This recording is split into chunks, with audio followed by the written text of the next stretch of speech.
When Cole was just turned 9, he was a competitive swimmer, and we were at a swim match, or swim meet rather, and he was having trouble doing butterfly. What's going on? He just didn't have the strength he needed to swim. We took him to the doctor. They thought it was a pulled muscle, and he continued to deteriorate, and all of a sudden he started losing a lot of weight. Kept taking him back to the doctor. They did some blood work, and on that fatal day they said, he needs to go directly to the Children's Cancer and Blood Disorder Clinic. And that's when it all started.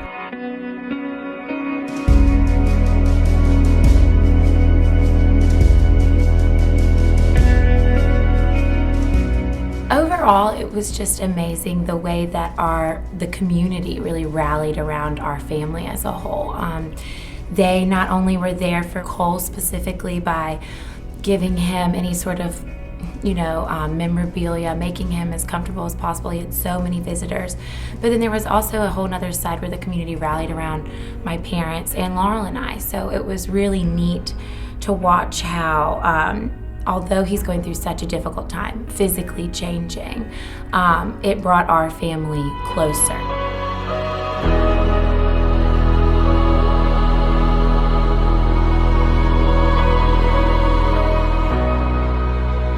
Well, I fell in love with her the first time I saw her, and we were actually in the same major at South Carolina, and I saw her through the window, and I said, I love, I want to marry a woman just like that.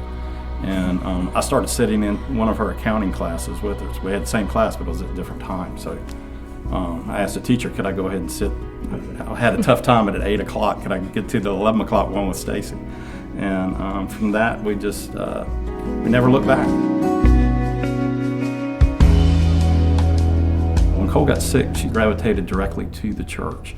And she felt a great bit of relief and was able to cope with it a lot better than, quite frankly, I was. And she used her faith in a way that strengthened her. And from that, even after Cole's passing, then it was a huge awakening for her spiritually.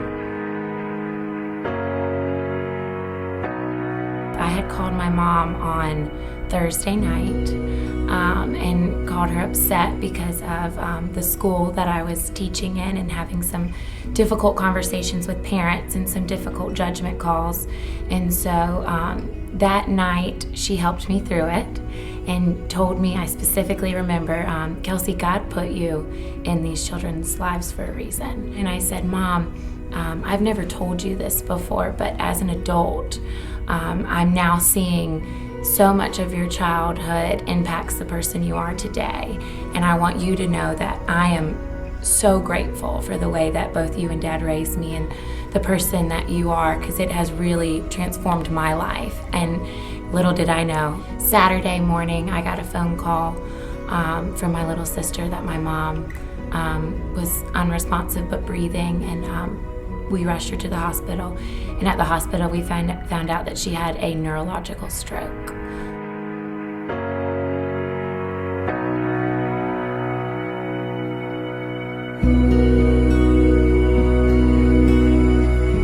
Constantly she would tell us, you better get right with Jesus.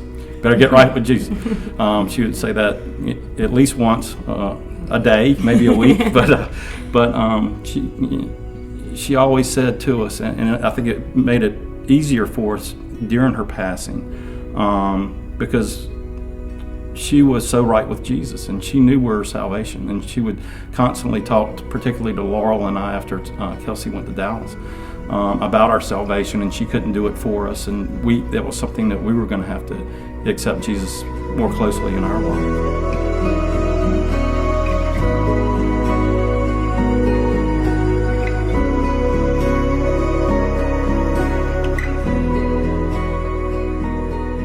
Mom, to me, was someone who truly knew God's purpose for her. She was so rock solid in her foundation of faith. It's not that she knew all the answers at all. It was just that she was so aware of the way that God impacted her. And my favorite thing that has helped me throughout all these difficult times is something that she posted. And she always said, I don't understand God's plan, but I have to trust in it. She completely trusted him with her entire heart. And that's something as a child, I will always look up to my mother for. And I try to embody her passion towards Christ on a daily basis.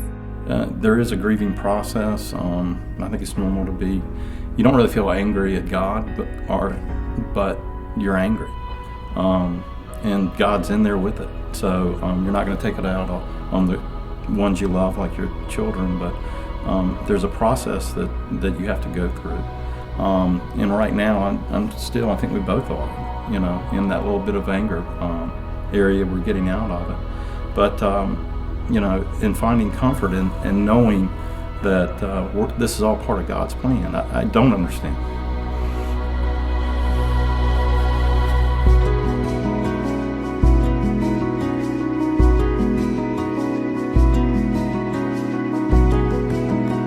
I wouldn't say that I was, ecstatic to lose my mother, but I trusted in Christ and knew that this is ultimately what he wants, and this is a part of his plan, and I truly have to trust in him.